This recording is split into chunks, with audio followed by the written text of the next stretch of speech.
87,8 Amherst Radio. Halo, selamat datang vlog kami berdua. Dating ya. Datang di vlog kita berdua. Saya Teddy. Saya Gali. Kita berdua adalah gay couple dari Indonesia. Yang kalau kalian follow Instagramnya kita, kemarin banyak sekali pertanyaan yang masuk mengenai proses kita bertemu dan segala macam hal. Kita jawab sekarang di YouTube.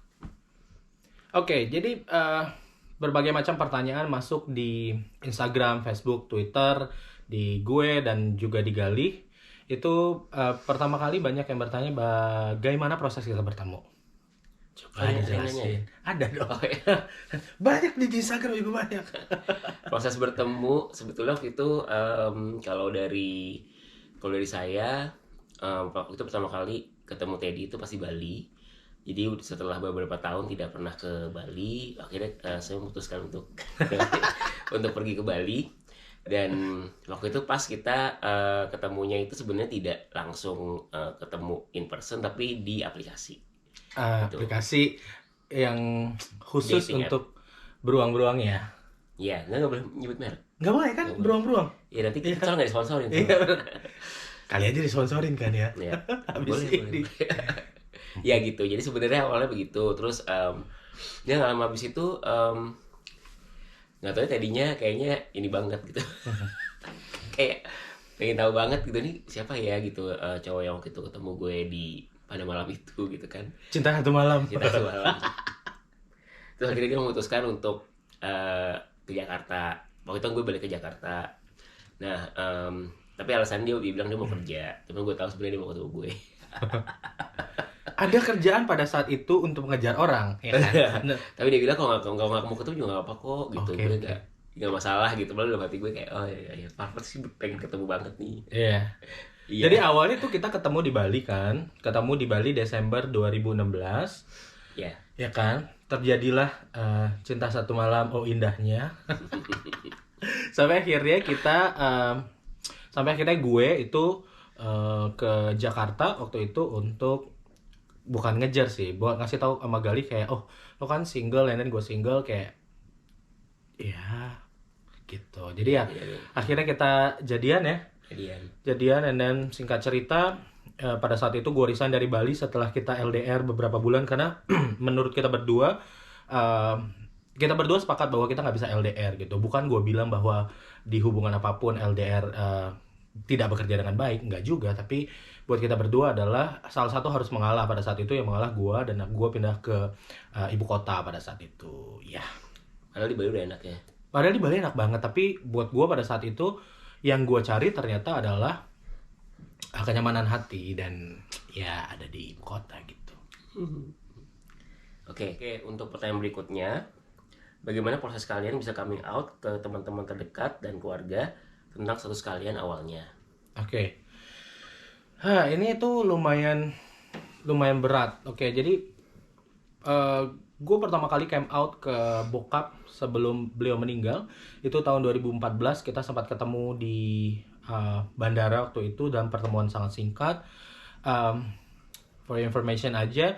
Jadi keluarga orang tua tuh kebetulan sudah berpisah. Jadi pada saat itu ada kesempatan untuk ketemu dengan ayah saya di bandara. Saya bilang bahwa saya udah nggak bisa nih bohong terus nih. Umur saya 24 pada saat itu. Dan buat saya apa yang mereka pikirin tentang saya itu mungkin berbeda dengan apa yang saya lakukan gitu. And then I came out as a gay pada saat itu, dan bokap tuh cuman bilang bahwa oh sorry, saya sudah melewatkan banyak hal di hidup kamu, dan sorry sudah membiarkan kamu sendirian selama berpuluh-puluh tahun gitu. Dan setelah ngobrol sama bokap, gue lebih berani untuk came out ke nyokap karena dua-duanya orang Aceh, kemudian ya culture yang sangat Islami. Tapi pada saat itu buat gue adalah bercerita atau jujur sama orang tua jauh lebih baik daripada harus berbohong, kemudian berpura-pura pacaran dengan perempuan, kemudian menyakiti si perempuan itu atau menyakiti perasaan keluarganya dan yang lain-lain gitu. Jadi came out ke nyokap. Pada saat itu sejujurnya nyokap menjerit, nangis histeris yang benar-benar kayak berbagai macam hal. Saya ceritain semuanya. Salah satunya saya bilang, kalau saya bilang buat saya berbohong sama mama tuh sama dengan saya menutup pintu rezeki saya. Jadi buat saya tidak ada lagi kebohongan, mama harus terima saya padanya karena inilah takdir yang Tuhan kasih ke saya gitu. Nah, kalau Galih gimana? Oke, mungkin sebenarnya juga mirip sama kayak Teddy gitu ya. Kalau misalnya saya itu baru come out tuh di umur 27 ke ibu. Jadi ibu dan bapak sebenarnya bareng-bareng tahu sih mereka berdua. Waktu saya di San Francisco, percaya atau tidak percaya, ini soal banyak yang nggak percaya sih. Sebelum umur 27 itu saya memang belum pernah melakukan aktivitas seksual ataupun belum pernah berciuman atau apapun dengan laki-laki. Oke. Percaya tidak percaya ya, soalnya banyak yang ketika ngomongin nggak mungkin banget kan 27 udah gede gitu, pasti lo udah pernah nyoba-nyoba gitu. Tapi nggak. Buat saya karena aku itu mungkin saya takut banget gitu dengan apa yang nanti terjadi kalau orang tua saya tahu gitu. Dan waktu itu emang saya agak quote and quote ya, saya agak berpura-pura munafik lah ya gitu. Saya kadang-kadang juga Tapi dari kecil udah ngerasain kan? saya udah tahu saya gay dari umur sekitar 8 tahun. Dan itu udah saya tahu banget karena saya suka baca gitu. Saya tahu apa sih namanya homoseksual itu apa, heteroseksual apa gitu. Jadi waktu itu emang betul-betul ya conflicted lah ya sebelum saya come out itu. Sebelum saya come out ya itu saya pura-pura jadi straight. Cuman saya nggak pernah pacaran sama perempuan gitu. Tadi pernah ya? Pernah terjebak enggak deh, pernah beberapa kali karena ya memang pada saat itu SMA kan kita statusnya tuh kayak kesannya kayak wah lu semakin banyak pacaran atau apa segala macam tuh semakin dikenal pada saat itu. Ya. Gue tuh salah satu orang yang juga aktif berkesenian dan olahraga semuanya di sekolah gitu. Jadi nggak pernah punya waktu untuk belajar. Jadi nilai-nilai gue itu berdasarkan guru kasihan sama gue karena gue hampir jarang sekali ada di kelas pada saat itu gitu. Dan ya memang nggak terpaksa untuk pacarin mereka, tapi belum tahu. Kalau gue secara pribadi sampai gue SMA tuh gue belum tahu gay itu apa. Kemudian kenapa tertarik sama cowok dan segala macam. Walaupun ketika jalan dengan si mantan cewek itu tuh mereka sampai bilang, sampai ada yang jadi kenal dekat sama gue sampai sekarang tuh bilang kayak, oh pantesan ya Ted, lo tuh nggak pernah ngegrepe-grepe gue dulu kayak. Oke. Ini sebenarnya bagus ya kalau orang ngegrepe. Cuman kan ya kalau dari sisi yang itu jadi kayak oh gitu. Bukannya lo gak suka sama gue, tapi emang bukannya gue yang tidak menarik gitu. Yeah. Cuman ya lo nya emang yang enggak, lu semua menarik tapi ya Terus gimana lanjutin? Jadi apa tadi mana ya? Oke. Nah, ketika pertama kali ke ibu dan bapak juga sama, mereka sangat terkejut walaupun mereka sudah punya feeling itu. Karena saya belum pernah pacaran sama siapapun, saya kayak tidak pernah ada indikasi tersuka sama perempuan gitu. Jadi emang mereka juga sebenarnya kaget nggak kaget gitu. Nah, ibu dan bapak saya orang Jawa gitu ya, orang Jawa Madura, dan mereka orang yang sangat open minded memang. Jadi saya beruntung di situ walaupun bukan berarti mereka open minded, mereka langsung bisa nerima juga. Jadi mungkin yang teman-teman juga mungkin banyak juga yang bilang kayak oh enaknya Galih sama Teddy orang tuanya bisa nerima dengan cepat gitu. Nggak cepat juga gitu. Karena yang penting adalah proses bagaimana kita sebagai individu yang mengidentifikasikan diri kita sebagai homoseksual atau lesbian atau apapun yang tidak sesuai dengan norma-norma di Indonesia gitu. Kita harus bisa speak up tentang diri kita sendiri gitu. Ketika itu keluar dari mulut kita, itu akan jauh lebih powerful dibanding kalau misalnya orang lain ngomong di belakang gitu, kosak-kusuk kayak si Galih cong deh, kayak si Teddy cong gitu misalnya kayak gitu. Kalau kita yang ngomong gitu, mereka akan jauh lebih bisa mendengarkan kita karena itu keluar dari mulut kita sendiri. Iya. Gitu. Dan kenapa kita juga bikin vlog ini, kita pengen menjadi representatifnya teman-teman LGBTQ di Indonesia, walaupun banyak sekali sudah dan kita juga terinspirasi oleh mereka, tapi kita yang sudah came out ini kita pengen memberikan sebuah citra yang baik bahwa di negara kita sendiri kita tuh masih dianggap sebagai minoritas yang tidak normal, kemudian harus diruqyah kalau mungkin karena kita Islam gitu. Terus saya juga banyak sekali dapat hate comment bukan dari keluarga inti ya, tapi dari keluarga extended family yang tanya kayak why, and then capture Instagram gue nih, kalau lo nonton aku sudah memaafkan. Udah.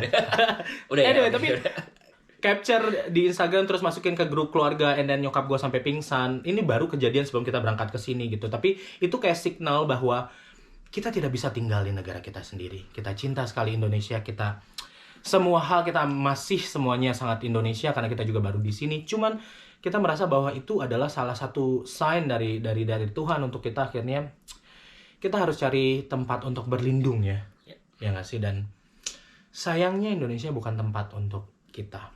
Nah, di lain sisi gue pada saat itu ngobrol ke 3 adik gue dan mereka juga sudah tahu dan mereka menerima, cuman cara menerima mereka berbeda-beda gitu. Ada yang sudah sangat enjoy and then sudah ngobrol dengan Gali sangat biasa gitu. Tiga-tiganya sangat relax sebenarnya, tapi ada beberapa cara mereka mengungkapkan bahwa mereka sayang dengan saya, bahwa mereka menerima saya apa adanya gitu. Tapi buat kalian juga yang nonton ini, bahwa mudah-mudahan kalian mengerti bahwa saya berjuang untuk keluarga tanpa pamrih. Jadi saya mohon kalian, karena kita satu darah, kalian jangan pernah ada rasa pamrih untuk mencintai saya padanya. Kalau Kamyu gimana? Kamyu, jangan nangis, tidak boleh. Kalau aku untuk adik-adik untuk adik dan keluarga utama, mereka sebetulnya sangat menerima karena memang mereka cukup ya emang keluarga aku tadi seperti aku bilang open minded gitu. Mereka punya cara mereka masing-masing. Ini kita ngomongin strict masalah penerimaan ya. Kalau yang lain-lain kan pasti semua punya masalah dan punya tabiatnya sendiri-sendiri gitu, termasuk saya gitu. Tapi when we talk about acceptance gitu ya mereka sangat menerima gitu dari awal. Bahkan aku punya adik 2, satu cowok satu cewek. Yang cowok juga udah bilang, sebenarnya dia juga yang bilang ke ibu, Bu kayaknya Mas Gali itu gay deh gitu, coba dia ditanya gitu. Itu dia juga yang ngomong. Jadi aku sebenarnya in a way berhutang juga sama adikku yang laki-laki itu. Walaupun mungkin dia juga kayak, bener kan tuh udah gue bilang gitu, ada gitu juga. Cuman ya bagus gitu, gue sih seneng banget.